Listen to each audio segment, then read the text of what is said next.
The artist David Allan was born in Alloa on 13th February 1744, the son of David Allan, who worked firstly as a clerk at one of the Earl of Mar's collieries, then became shoremaster of the town's harbour, living in the shoremaster's house. His mother, Janet Gullen, died shortly after giving birth to her premature son. When David was 10 months old, his father remarried. As his father worked for Thomas Erskine, young David came to the attention of Lady Charlotte Erskine, and it was due to her influence the boy became interested in art. With life so exciting at the harbour, where ships brought in timber from the Baltic states, iron from Scandinavia, and wines and spirits from the Mediterranean, David found school boring, and the schoolmaster John Lamb did nothing to encourage him. It was during this time he discovered his talent for art and began drawing caricatures of the old short-tempered teacher. For his efforts, David was expelled from the school. Yet his education continued. Charles and Jane Cathcart, Lord and Lady Cathcart of Shaw Park, were patrons of the newly formed Fowlis Academy of Art in Glasgow, and had heard about his talent, therefore offered to fund his education at the Academy. He began his studies in February 1755 and was apprenticed for 7 years. One of his first oil paintings while studying there was the interior of the Academy. David was shorter in height than average at the time, with fair hair. He was slender, feeble almost, with a long, sharp, thin white face, pitted by smallpox. He had large, prominent eyes of a light colour that were weak, causing him to be nearsighted. His nose was long and high, his mouth wide, and both were later described as ill-shaped. His appearance to strangers appeared at first to be unengaging, trifling, and mean, and he was rather timid and deferential. It was said that the prejudices naturally exhibited by these disadvantages at introduction were, however, dispelled on acquaintance, when he was found to be easy-going and pleasant. When in company he was admired, and this helped him to become more confident, and his eye imperceptibly became active, bright and penetrating, his manner and address quick, lively and interesting, always kind, polite and respectful.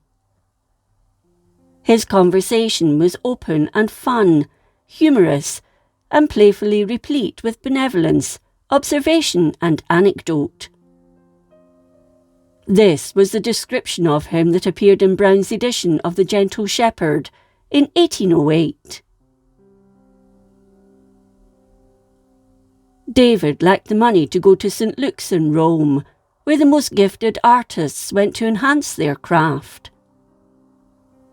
Sometime between 1764 and 1767, Lady Cathcart and others raised the funds for him so he could attend, and he became interested in history painting, that is, in the style of mythological scenes from classical times. In 1773, he won the prestigious gold medal, which was awarded every second year, with his painting, The Parting of Hector and Andromache. He was also interested in ordinary folk and their lives, so also painted popular street scenes. During this time, he began to travel extensively, doing the Grand Tour, taking in more of Italy, France and Sicily. He could only afford this thanks to the patronage of Lord Cathcart's son-in-law, Sir William Hamilton, who was the British envoy in Naples, as well as the continuing patronage of the Cathcarts and Erskines. In 1777, he left Italy bound for London, but the atmosphere did nothing for his health, so 2 years later he headed back to Scotland. He settled in Edinburgh, but during that first winter in the city became ill. That notwithstanding, he was gaining commissions and a reputation. John Murray, the 4th Duke of Atholl, invited him to Blair Castle in Perthshire, where he painted the family group, and subsequently Murray became another patron, as he was married to Jane Cathcart, daughter of Lord Cathcart of Shaw Park. David also painted the Erskine family. However, Thomas Erskine was disinherited by his father and was later painted out of the picture. Furthermore, David drew numerous local landmarks, including Clackmannan Tower, as well as panoramas of the banks of the River Forth at Alloa. On 14th June 1786, following the death of Alexander Runciman, David was appointed Director and Master of the Trustees' Academy of Art in Edinburgh, a prestigious position. His salary was £120 per annum, and he was under contract to teach 6 hours a week and submit 2 works of art a year.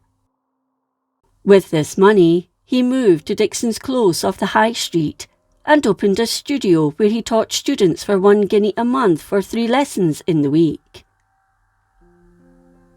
2 years later, at the age of 44, David married Shirley Welsh on 15th November, with whom he had 5 children, although only 2 survived into adulthood. His eldest surviving son, David, lost his life at sea when he was a cadet. For the next decade, David turned more and more to common street scenes and characters, including many Edinburgh scenes of popular life, including Leith races and raising of the volunteers. He also did engravings of Scottish historical characters. Among his later prints were Alloa Dry Dock in 1791 and Alloa Tower in 1793. His book illustrations included a new edition of Allan Ramsay's The Gentle Shepherd in 1788, where he painted 12 scenes from the play, having spent time at the Pentland Hills and sketching the people there. Between 1792 and 1793, David collaborated with Robert Burns, although the pair never actually met, to produce illustrations for George Thomson's collection of Scottish poems and songs. Among these was an illustration for Burns' poem Cotter's Saturday Night, where David depicted the Cotter's eldest son as Burns, and he did a sketch for Tam O'Shanter. The cost of the 17 plates was £3, 4 shillings and 9p. However, both David and Burns died within just a few weeks of one another, so the project was shelved until years later. David had been suffering ill health for some time. In 1795, he took the waters at the spa town of Moffat in Dumfriesshire to try and help him recover. Then, in the early months of 1796, his asthma became worse and he suffered dropsy, so moved out of the city centre to the suburbs. On 6th August that year, David Allan died and was buried in the Old Calton Cemetery in Edinburgh. Shirley, his wife, lived until 1821, and his surviving daughter, Barbara, lived until 1874. David, known as the Scottish Hogarth, a historical painter of undoubted genius, had been a kind man, and his friendships had lasted a lifetime. He had a good sense of humour, and this comes through in many of his paintings and engravings.